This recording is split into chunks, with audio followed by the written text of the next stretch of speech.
Hi Flashes, so today we are going to learn about spheres. So if you don't know what a sphere looks like, it is just like a ball, so shaped like a circle, and we could have showing the circular on the inside. That would be our sphere. So the definition of a sphere is it's a three-dimensional object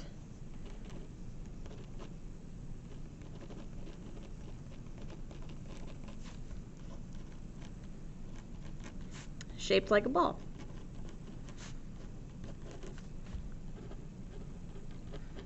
And the thing that is important about spheres is every point on the surface is the same distance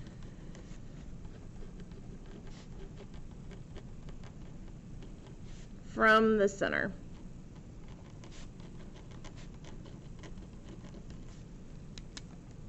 So it's a three-dimensional object shaped like a ball.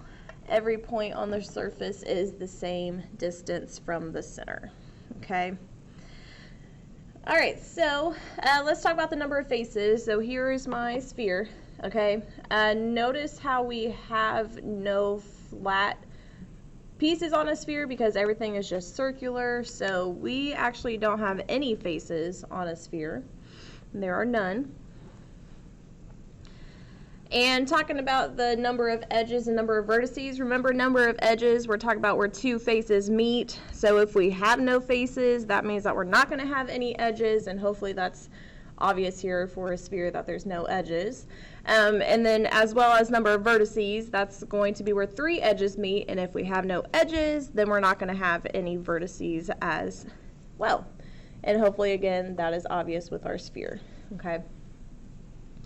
All right, so let's talk about the horizontal and vertical slice. So I have my nice little diagram here. So if I have a horizontal slice, so I'm slicing this sphere in half horizontally, notice that we do get a circle.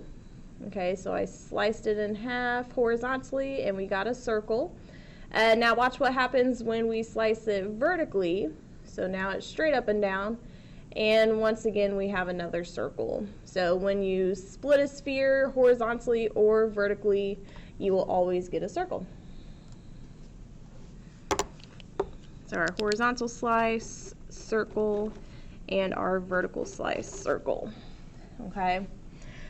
Now, when we draw a net of a sphere, this is very, very difficult to do because think about like in social studies. So as we know, our world is a sphere, but every time you guys look at a map, it is a rectangle because there's not really a good way to draw the net of a sphere. So here are just some different examples that you might see of the world in trying to lay the sphere out flat.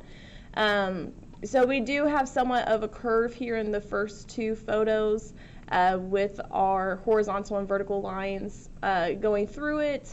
So that could be a representation of it. Or you could just do the regular rectangle that we see in most of our social studies classes with the world. Or we could get something that looks like this as well.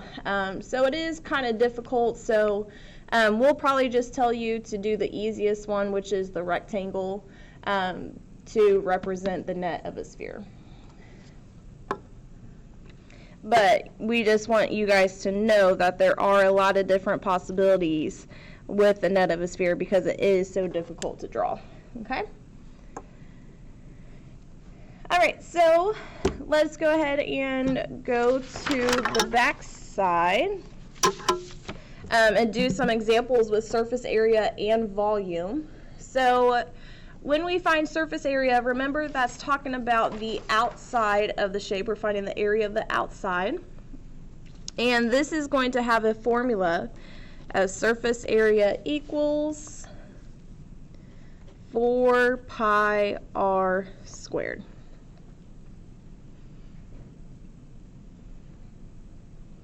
Okay, so 4 pi r squared.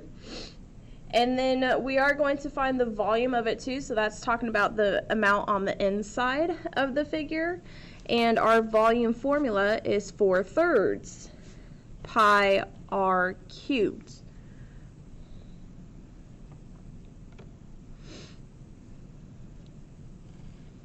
Okay, so make sure you guys have those down.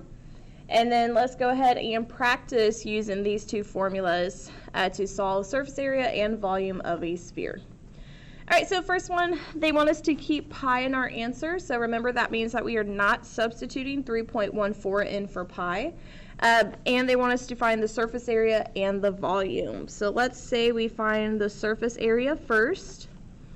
Again, we want you guys to write the formula down. So the formula is 4 pi r squared. And then you guys can start substituting numbers into your formula to solve it. So 4 will just be dropped down. Pi is also going to get dropped down since we want to keep pi in our answer. R means radius. Remember, we are trying to figure out on a circle, radius is talking about the measurement of half the distance. So it's not all the way through. So if you notice, this is halfway through the entire circle here. So our radius would be 16.5. And then we just want to square it. So our last step is to simplify. So always simplify the exponent first. So 16.5 squared means 16.5 times 16.5. And then you can take that times 4. And you would get 1,089. And then don't forget to bring down the pi symbol because they want us to keep pi in our answer. So it should be 1089 pi. And then we are in centimeters, and since it's surface area, area is in the word. And remember, area is always squared. So our surface area would be 1089 pi centimeters squared.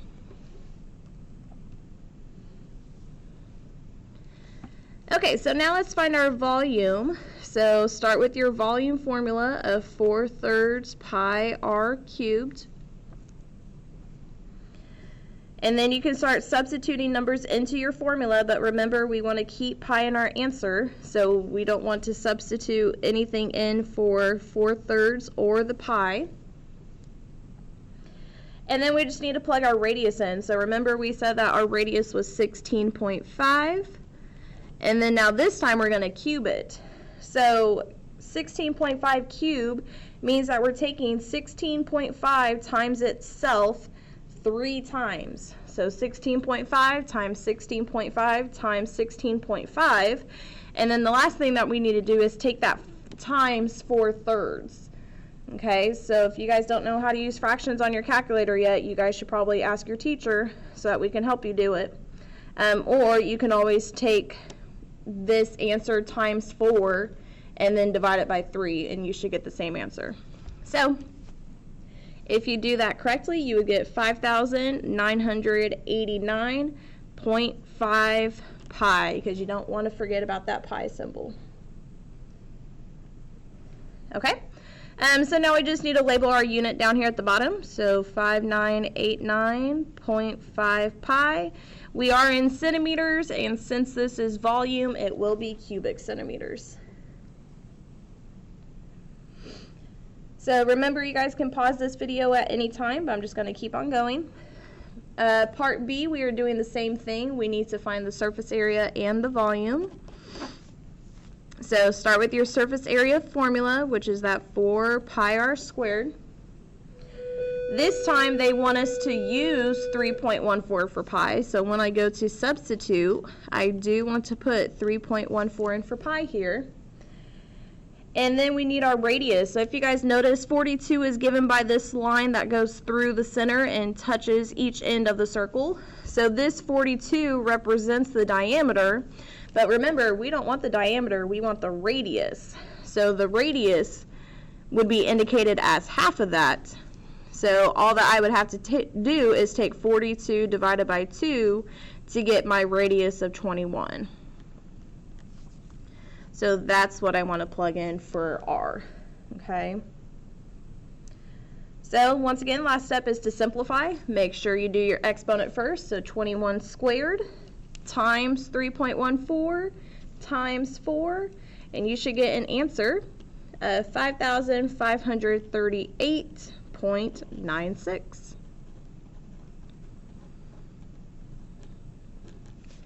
And we're in centimeters, and since this is area, surface area, it will be squared. All right, now we need to find the volume. So again, start with your volume formula of 4/3 pi r cubed.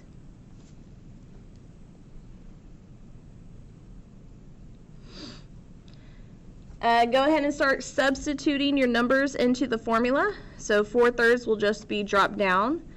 Pi is equal to 3.14. Radius, remember we said that our radius was 21 because we had to take half of the diameter. So 21 is what we should plug in for r, and then we want to cube it.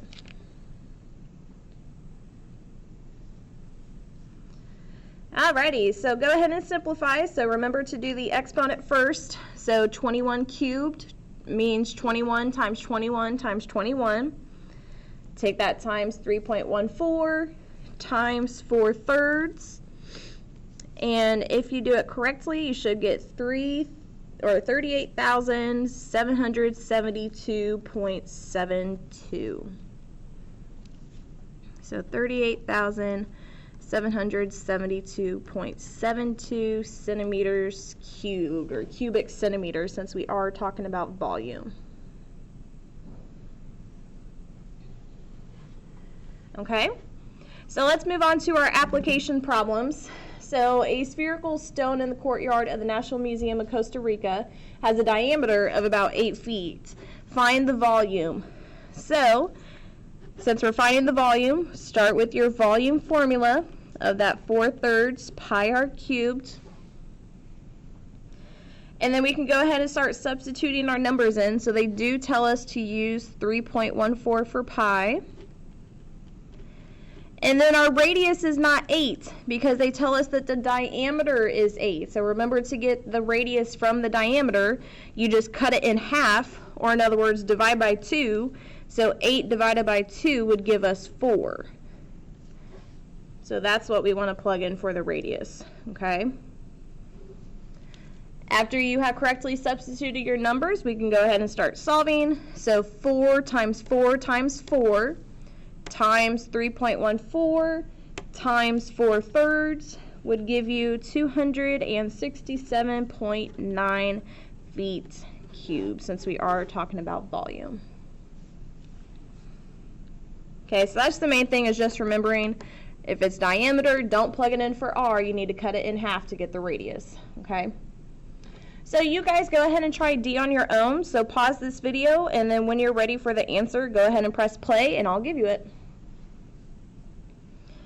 Alright, so for this problem, if you guys have already done it, we have a basketball, and it has a diameter of 24, and they want to know how much material is needed to make the basketball. So you guys needed to figure out, are we talking about surface area, or are we talking about volume?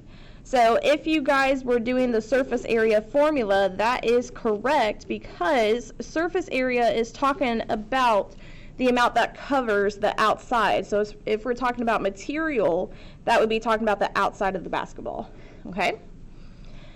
When you guys substituted your numbers in, you did have to use 3.14 for pi, and your radius should have been 12, not 24, because diameter was 24, so you had to cut 24 in half by dividing it by 2 to get your answer of 12 for the radius, okay? And then your last step was to simplify, so 12 squared is 144 times 3.14 times 4, and you should have gotten an answer of 1,808.64 centimeters squared. So good job if you got that. If you didn't, you probably used the wrong formula, or you accidentally substituted in 24 for r. So just a couple things you guys need to watch. If you guys have any questions, just let your teacher know. But that's all that we have for you today.